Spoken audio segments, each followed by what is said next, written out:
À peine 3 km, c'est la distance qui sépare le stadium du CAB et du stade Raymond Fauché de Mallemort. Alors comment faire pour exister à côté d'un voisin aussi encombrant? C'est toute la problématique du club mallemortois. Ici, on n'a pas beaucoup d'argent, mais on a des idées et ça marche.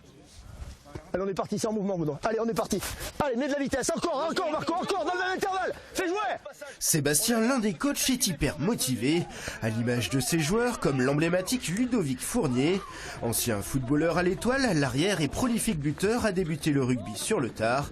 À 27 ans, il compte 10 ans de pratique, dont 9 à Mallemort, séduit par les valeurs du club. C'est dans ce club que je me sens le mieux, donc c'est pour ça que je ne suis jamais parti en fait. C'est un peu mon club de cœur. Le projet de jeu qui a été mis en place il y a quelques années, notamment avec Alain Penaud, est basé sur le jeu de mouvement et c'est vrai qu'en tant que trois quarts, je m'éclate au sein de ce club et de cette équipe. Autre joueur conquis, César Dupuis. Ce pur corrézien évoluait avec les espoirs du CAB, dont il porte encore le maillot à l'entraînement. Mais plus sérieux que ses 19 ans ne l'indique, il a fait un choix de carrière en privilégiant l'entreprise familiale et en choisissant la Fédérale 2. Techniquement, c'est pas meilleur, mais quand on tombe face à des vieux qui ont plus de 30 ans et qui ont joué en Pro D2, Fédéral 1, ça fait beaucoup plus mal. Par rapport au travail, les espoirs, c'était devenu compliqué. Donc j'étais souvent en déplacement, les horaires, ça allait pas avec les entraînements, etc. Le jeune troisième ligne est un bon exemple de coopération entre Brive et Mallemort. Dans sa longue histoire qui remonte à l'après-guerre, le VMBO a aussi fourni des joueurs au CAB, comme Nicolas Leroux ou Yann Domi. Qu'on se le dise, les relations de voisinage sont au beau fixe.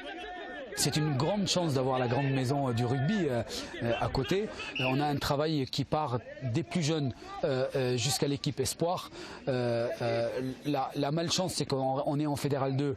Et c'est vrai que la proximité peut être encore meilleure si Mallemort demain retrouve un niveau supérieur. Ce qui me paraît quand même relativement utopique par rapport à notre budget. 260 000 €, l'un des plus petits de Fédéral 2. Ce qui n'empêche pas les Mallemortois d'être confortablement installés à la 4e place de leur poule, juste devant Tulle. Le VMBO, c'est avant tout un club formateur qui consacre une bonne part de son budget à l'école de rugby. 150 jeunes de 6 à 14 ans, la relève. Allez, jouez. Ouais, c'est ça qu'on veut. Ils sont pas moins de 35 éducateurs à s'occuper des rugbymen en culotte courte avec un message simple. La philosophie, c'est de prendre du plaisir et le deuxième but, c'est de faire de la formation pour alimenter les équipes cadets juniors et l'équipe senior derrière. Après, c'est aussi beaucoup de jeux, quoi. On va pas enfermer les enfants dans des cases, quoi. C'est liberté d'action et voilà, il faut qu'ils soient capables de tout faire, quoi. Y compris de rêver à une belle carrière, ici ou à côté.